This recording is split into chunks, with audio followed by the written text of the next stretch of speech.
JavaScript का ये next video है जिसमें हम लोग सीखने वाले हैं मॉड्यूल्स के बारे में, और जेएस का मॉड्यूल हम लोग सीखेंगे यहाँ पे एक फोल्डर बना के जेएस मॉड्यूल।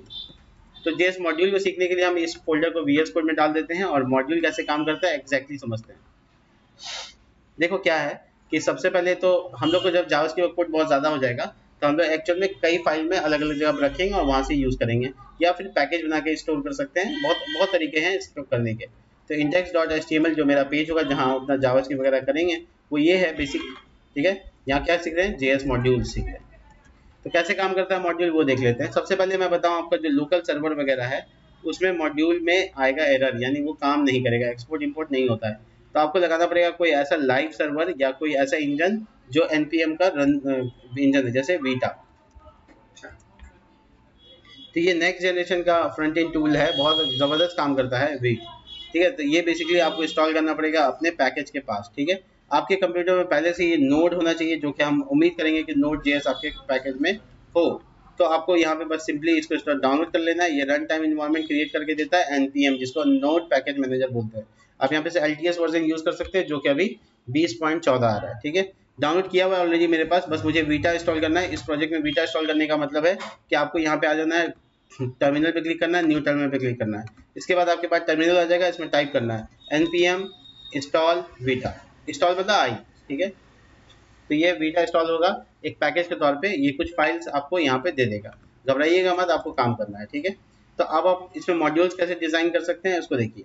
यहाँ पर सबसे पहले आपको कोई जावास्क्रिप्ट का फाइल रख लेना है जहाँ पे आप अपना डेटा रखना चाहते हैं। Suppose that main.js। ठीक है, आप यहाँ पे कोई भी काम करेंगे उसको दूसरे पेज पे एक्सपोर्ट कर सकते हैं बड़ा आसानी से, बिना पूरा फाइल एक्सपोर्ट किए। इसका फायदा क्या होता है कि अगर आप main.js जाके वहाँ src में डाल देंगे तो पूरा main.js ही लोड करेगा, यानी 10 लाख अगर लाइन है तो 10 लाख लाइन लोड हो जाएगा। देखिए आपको चाहिए उसमें 2 लाइन, तो बाकी जो आपने 9,99,000 जो आपने एक्स्ट्रा फाइल को लोड किया, इससे वेबसाइट स्लो होता है। तो आपको क्या करना है, यहाँ पर वही चीज़ को एक्सपोर्ट करना है, वही चीज़ का इस्तेमाल करना है जो एग्जैक्टली आपको वहाँ पे उस पेज में ज़रूरी है। सब पेज में सब चीज़ ज़रूरत नहीं होता, तो आपको हमेशा मॉड्यूल का इस्तेमाल करना है, जैसे कि रिएक्ट, नेक्स्ट.js, या फिर मैं कहूँ PHP का लारावेल, या कहूँ मैं जैंगो। ये सब अपने अपने अपने तरीके का मॉड्यूल यूज़ करता है जो कि बहुत ज़रूरी है। बेसिकली main.js में मान लीजिए मैंने कई फाइलें बनाई हैं, एग्जाम्पल के तौर पर मैंने कई फाइलें बनाई हैं, जैसे कि मैं यहाँ पे फाइल बनाता हूँ कॉन्स्ट, यहाँ पे फुल नेम नाम का एक वेरिएबल बनाते हैं, फुल नेम, और यहाँ लिखते हैं रॉनी सा। ठीक है, इस तरीके से अगर कोई फंक्शन बनाते हैं तो मैं फंक्शन बनाता हूँ कॉन्स्ट, और ये फंक्शन का नाम रखते हैं से हेलो। ठीक है, और ये यहाँ पे एरो फंक्शन है तो इसलिए एरो का सिंटैक्स यूज कर रहे हैं, और इसके अंदर में बेसिकली कंसोल है, हेलो वर्ल्ड लिखा हुआ है। आपको इसको यूज करना है। सपोज एग्जांपल समझ लीजिए कि इस स्थिति में आ गया, अब आपको इसको क्या करना होगा, किसी भी तरीके से आपको यहाँ से इसको बाहर ले जाना होगा। एक्सपोर्ट करने का 2 तरीका। पहला तरीका ये है कि आप एक्सपोर्ट लिखेंगे, डिफॉल्ट लिखेंगे, और जिसको एक्सपोर्ट करना है उसको नाम लिखेंगे फुल नेम, ऐसे लिखा। तो याद रखिएगा जब एक्सपोर्ट डिफॉल्ट यूज करेंगे तो एक ही एक्सपोर्ट होगा, सिर्फ एक एक्सपोर्ट होगा। ये 2 चीजें हैं, एक्सपोर्ट एक हो रहा है, फुल नेम बस। आपका जो से हाई है यहाँ से एक्सपोर्ट नहीं हो रहा है। जब एक्सपोर्ट कर देंगे तो आप इंपोर्ट भी कर सकते हैं। उसके लिए आपको थोड़ा सा काम करना पड़ेगा, जैसे आपका index.html जहाँ पे अपना आप जावास्क्रिप्ट लिखना चाहते हैं, जावास्क्रिप्ट का कोड लिख लीजिए, बट इसमें टाइप जरूर लगा दीजिएगा। टाइप आपको मॉड्यूल होना चाहिए। ठीक है, इसके बाद आपके अंदर यहाँ पर इंपोर्ट लाइन लिख सकते हैं, कीवर्ड यूज करना है इंपोर्ट, और किसको इंपोर्ट करना चाहते हैं उसको उसका नाम लिखिएगा, जैसे फुल नेम, जो वेरिएबल का नाम है एग्जैक्टली वही लिखिएगा। देखिए फुल का एफ स्मॉल है, तो आप एफ स्मॉल करेंगे, और उसके बाद फ्रॉम कहाँ से, तो डॉट स्लैश मतलब इसी फोल्डर में main.js नाम का फाइल है उसमें। हालांकि .js तुम इग्नोर कर सकते हो, एक्सटेंशन की जरूरत नहीं है, लेकिन डाल दिए तो भी चलेगा। तो ये आपका फाइल है, एक्चुअली फुल नेम आपका एक्सपोर्ट हो गया। चेक करना चाहते हैं एक्सपोर्ट हुआ या नहीं हुआ, console.log लगाइएगा और फुल नेम। अब मैं आपको दिखाता हूँ फुल नेम प्रिंट करके। तो जैसे आप गो लाइव करते थे पहले, वैसे करेंगे तो क्या होगा देखिए। मैं यहाँ पर इंस्पेक्ट करके दिखाता हूँ, एरर आ जाएगा। देखिए डोनिसा, कोई दिक्कत नहीं। तो आपका जो ये लाइव सर्वर है, गो लाइव, जो आप यहाँ पे क्लिक करके जाते हैं, तो ये एक लोकल हो सर्वर है। लेकिन अगर आप ऐसे इस्तेमाल करेंगे बिना इसके, मैं आपको ये दिखाता हूँ। देखिए बिना आप किसी लाइव सर्वर के, जो अभी लाइव सर्वर लगा हुआ वो भी बीटा की तरह ही काम करता है, तो उसमें आ जाएगा। लेकिन जैसे ही आप ना इस पर डबल क्लिक करके खोलेंगे इसको, तो ये आपका ऐसे नहीं खुलेगा। ठीक है, तो ये सॉरी देखिए ये क्या बता रहा है, ये आपको एरर दे रहा है। तो ये जो आप इस पाथ की तरह खोलेंगे तो शायद ये काम नहीं करेगा, लेकिन जब आईपी एड्रेस पे खोलेंगे तो ये काम करेगा। तो अगर आपको लगता है कि नहीं मेरा जो आईपी एड्रेस है वो नॉर्मल लाइव सर्वर जो आपके एक्सटेंशन में है उससे अगर आप रन करेंगे तो काम करेगा। लेकिन अगर वीटा से रन कराना है तो जो कि मैं बता रहा था सुपर पावर है। वीटा में क्या होता है कि आप चेंज इधर करेंगे तो अपने आप उधर चेंज होगा। ऐसी चीज़ें बहुत सारी चीज़ें हैं जो वीटा पे पॉसिबल है। तो वीटा को इंटीग्रेट करेंगे तो कैसे करेंगे, इसके लिए पैकेट.json में आना है, यहाँ पे आपको लिखना है स्क्रिप्ट और इसके अंदर में आपको कुछ कमांड डाल देना है। देखिए कमांड ये है, कमांड ये है कि स्क्रिप्ट के अंदर में आपको एक ऑब्जेक्ट पास करना है। ठीक है, स्क्रिप्ट एक ऑब्जेक्ट पास करेगा और उसमें आपको बेसिकली एक चीज डालना है की के तौर पे, नाम होगा। देखिए ध्यान रखिएगा फाइल का नाम क्या है, जेसन, तो इसलिए आपको डबल कोट्स में की को लिखना है। अभी मैंने आपको लास्ट वीडियो बताया था जेसन का मतलब, तो देव लिखा हुआ है, देव यानी डेवलपमेंट, और उसके सामने लिख दीजिएगा कमांड वीटा। तो इसका मतलब ये हुआ कि जब आपको इसको वीटा से चलाना है तो आपको यहाँ कमांड लिखना होगा npm run dev। npm run तक तो प्रीफिक्स है, dev लिखा तो वो वाला वीटा चलाएगा। तो आप एंटर कीजिएगा तो ये वीटा एक आईपी एड्रेस दे देगा। देखिए आई दे दिया, इस आईपी एड्रेस पे आप चला सकते हैं। दोनों सेम है, लो लाइव सर्वर पे चलाइए या ऐसे चलाइए, दोनों सेम काम करेगा। वीटा के बिना भी चला सकते हैं, वीटा के साथ चला सकते हैं, बट वीटा वाला थोड़ा फास्ट चलेगा। तो वीटा वाला जो फास्ट चलेगा, देखिए आउटपुट आ रहा है, रोबी से आ रहा है, कंसोल हो रहा है। अब आपको वो फंक्शन इस्तेमाल करना है जो यहाँ बनाए हुए। तो आपको बताया कि एक्सपोर्ट डिफॉल्ट जब लगा दिया तो एक ही लगा सकते हैं। अगर डिफॉल्ट नहीं लगाते हैं तो क्या करना होगा, तब आपको ये ऑब्जेक्ट में पास करना होगा। किसमें पास करना होगा, अकेले नहीं है, तब एक से ज्यादा पॉसिबिलिटी आ गया है। सिर्फ एक्सपोर्ट से एक से ज्यादा डाल सकते हैं, एक्सपोर्ट डिफॉल्ट में एक ही डाल सकते हैं। तो जब आप पास किया ऑब्जेक्ट तो आपको एक्सेप्ट भी एज ए ऑब्जेक्ट ही करना पड़ेगा, इसलिए इसको कर्ली ब्रैकेट में रखना पड़ेगा। ठीक है, और आप नोटिस कीजिएगा अभी भी काम कर रहा है। लेकिन ऑब्जेक्ट में एक फायदा ये हुआ कि आप दोनों को पास कर सकते हैं, मतलब आप कॉमा लगा सकते हैं और से हाई को भी, से हेलो सॉरी, से हेलो को भी आप पास कर सकते हैं। देखिए कॉमा लगा के से हेलो डाल दिया, यानी पूरा आपने फंक्शन को पास कर दिया, जो कि आप यहाँ पे कॉमा लगा के एक्सेप्ट भी कर सकते हैं।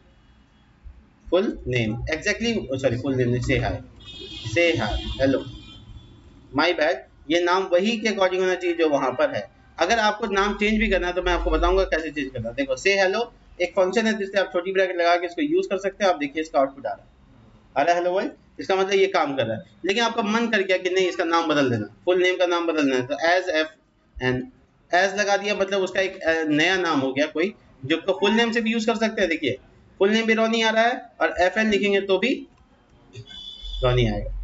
इसका मतलब हो गया कि अगर आपको कोई नाम लंबा लग रहा है तो उसका एक छोटा नाम डिफाइन कर सकते हैं एज लगाकर। तो ये एज पॉसिबिलिटी इसमें भी है, एज से हाई ये भी कर सकते हैं। तो इसका मतलब से हेलो से जो काम आएगा वही से हाई से भी काम आएगा, दोनों का नाम सेम है। देखो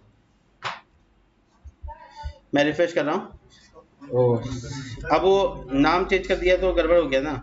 से देखो जब हम से हेलो एज से हाई कर दिया तो आपको ये से हेलो का नाम की जगह पे से हाई यूज करना है। देखिए ठीक है, दोनों नाम नहीं रहेगा, एक जो डिफाइन कर दिया वही नाम यूज होगा। ठीक है, तो यहाँ पे इस तरह से एज लगा सकते हैं, बट आपको अगर नाम सेम रखना है तो आप एज मत लगाइए, आप जो नाम से है उस नाम से यूज कर सकते हैं। समझ में आ रहा है, बड़ा आसान है। इसको एक्सपोर्ट करने का ये एक तरीका मैंने आपको बताया। अकेले करेंगे तो एक्सपोर्ट डिफॉल्ट कर सकते हैं, एक से ज्यादा करेंगे तो एक्सपोर्ट सिर्फ लिखना होगा।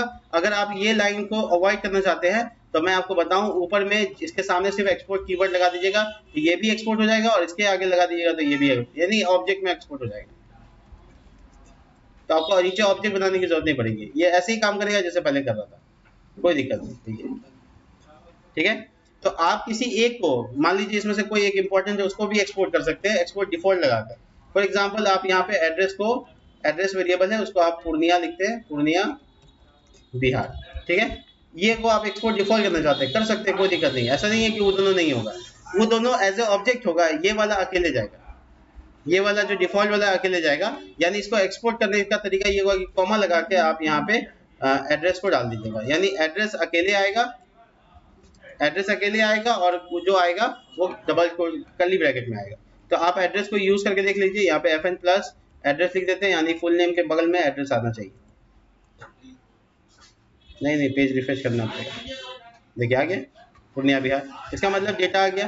तो अकेले जब डिफॉल्ट वाला होगा तो कर्ली ब्रैकेट में एक्सपोर्ट इंपोर्ट नहीं होगा और कर्ली ब्रैकेट में एक्सपोर्ट नहीं होगा। जब हम लोग एक्सपोर्ट सिर्फ लिखेंगे, डिफॉल्ट नहीं लिखेंगे, तो वो कर्ली ब्रैकेट में ही जाएगा, अकेले हो या एक से ज्यादा हो। या ऐसा नहीं है कि अकेले होगा तो ऐसा है, मान लीजिए ये अकेले है ऐसा नहीं है कि यहाँ पे आपको उसको बिना कर्ली ब्रैकेट के एक्सेप्ट करना है, नहीं, आपको कर्ली ब्रैकेट में ही एक्सेप्ट करना है से हेलो हटा देते, इसमें एक्सेप्ट करना है, कर्ली ब्रैकेट में ही एक्सेप्ट करना है, क्योंकि वो एक्सपोर्ट हुआ, एक्सपोर्ट डिफॉल्ट नहीं हुआ है।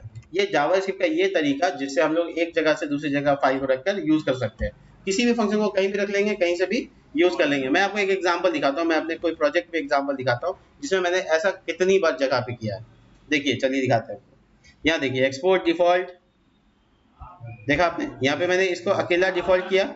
अब देखिए ऊपर में import react from react, react से आया हुआ है, ये कैटेगरी देखिए, एक फाइल है जिसका नाम रिएक्ट आइकन है, उसमें से कितना कुछ आया, देखिए कर्ली ब्रैकेट में आया, ये देखिए यहाँ पे कितना कुछ है, ये अकेला आया, ये नीचे देखिए ये एक्सपोर्ट हो रहा है, ये मैं आपको नेम बार दिखाता हूँ, देखिए कितना चीज इंपोर्ट हुआ है।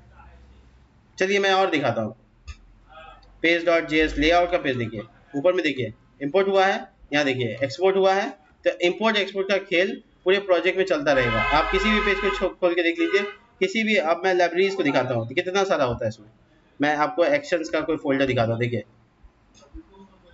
ऊपर देखिए इंपोर्ट, ठीक है, नीचे देखिए, यहाँ देखिए एक्सपोर्ट है, ये वाला एक्सपोर्ट हो रहा है, उसके जस्ट बाद एग्जाम्पल देखिए एक्सपोर्ट हो रहा है, एक ज्यादा फंक्शन एक्सपोर्ट हो रहा है, ऐसे कोर्स में देखिए एक्सपोर्ट हो रहा है, इंपोर्ट हो रहा है, यानी आपके आने वाले प्रोजेक्ट्स में आपको लगातार ये सारी चीजें मिलेंगी। देखिए एक्सपोर्ट एक्सपोर्ट, और ये दो चीज इंपोर्ट भी हो रहा है, तो एक इंपोर्ट हो रहा है, एक्सपोर्ट हो रहा है, इंपोर्ट हो रहा है, एक्सपोर्ट हो रहा है, यानी आप पूरा का पूरा एक जाल जैसा बुन दीजिएगा, जिससे आप प्रोजेक्ट का एक फाइल दूसरे फाइल पर डिपेंडेंट हो जाएगा, एक जगह से इंपोर्ट होगा दूसरी जगह एक्सपोर्ट होगा। प्रोजेक्ट में ये आपको इस लेवल पे होगा कि आप परेशान हो जाएगा देखिए कि अरे इतना कुछ है, लेकिन जैसे जैसे आपको समझ में आते जाएगा आप उसको यूज करते जाइएगा। आप यहाँ पे देखिए, यहाँ पे कितने सारे हैं, मैं कई सारा दिखा रहा हूँ, ये देखिए ऐसे कई सारे, मैं आपको इसके बिल्ट इन कंपोनेंट्स भी दिखाता हूँ थोड़ा, कंपोनेंट फोल्डर के अंदर यूआई के अंदर देखिए, देखिए कितना सारा एक्सपोर्ट होगा नीचे, देखिए कर्ली ब्रैकेट वाला भी तरीका यूज किया हुआ है, यानी भरा हुआ है। आपको आने वाले समय में ये इंपोर्ट एक्सपोर्ट का मॉड्यूलिंग प्रोसेस सीखना पड़ेगा, समझना पड़ेगा। मिलते हैं नेक्स्ट वीडियो में, तब तक के लिए बाय।